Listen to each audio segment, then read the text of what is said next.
Hey guys, and welcome back to my channel. So today I wanted to do a quick little video showing you both Ziggy and Minnie, two of my 3 female leopard geckos, making the most of their deep heat projectors and UV. If you didn't know, I use a shade dweller, which is a 7% UVB T5 lamp, and a deep heat projector for both geckos in 2 separate vivariums.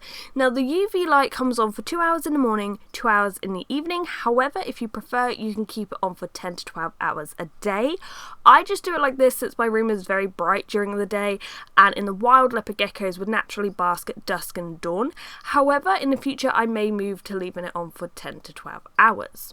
So the other day I decided to film 2 time lapses of both of my geckos from 4 to 6 PM using both the heater and the UV.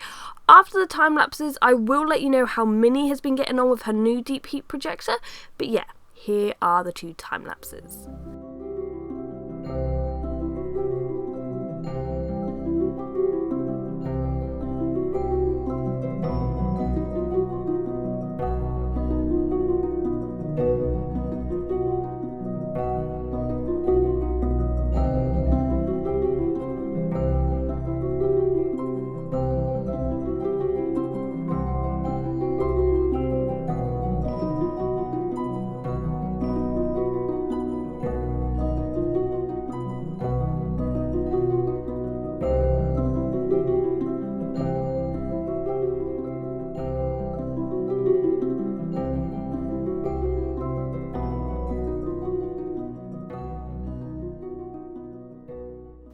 So they didn't necessarily do too much, but they did spend the entire 2 hours fully exposed to the heat and the UV. So when people say leopard geckos, either wild type or albino, won't use UV, here's a bit of evidence that they in fact do, and that's no shade to anyone in particular, more so to my previous self who did not believe in using heaters like this or UV.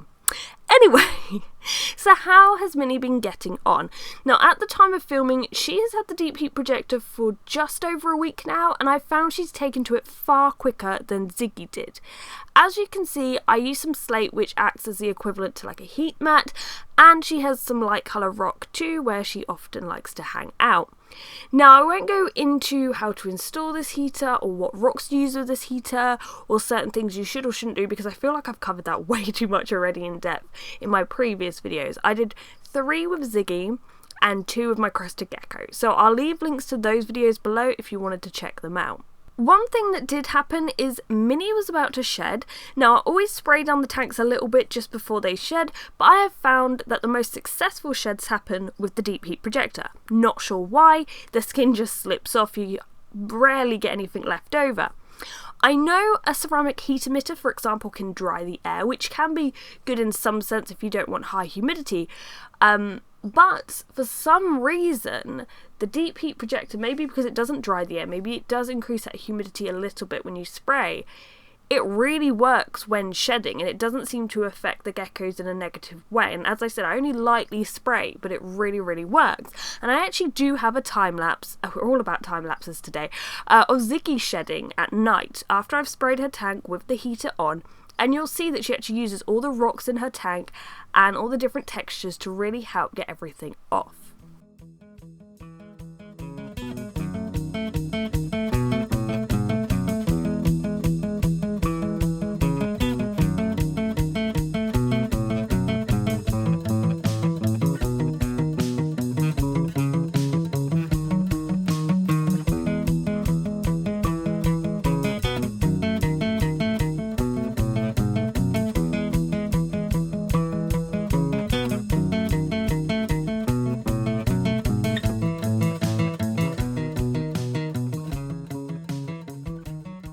So yeah, the combination of having this projector, spraying the tank a little bit, having this substrate, and having various natural textures for them to rub the skin on really is effective. But if you do use rock or slate, just make sure it is smooth.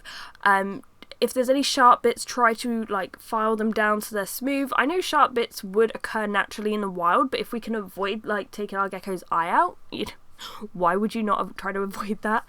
But yeah, this video has been kind of random. I captured a few time lapses of my geckos. I wanted to share it with you. However, when you're filming on your phone, whether you film for an hour or two, it almost always takes that time lapse down to 30 seconds. So obviously a minute long of just time lapses without any context wouldn't make for much entertainment. So I hope this was a bit more entertaining. Anyway, I hope you've enjoyed today's video. If you haven't yet, please subscribe. But thank you for watching, guys, and goodbye.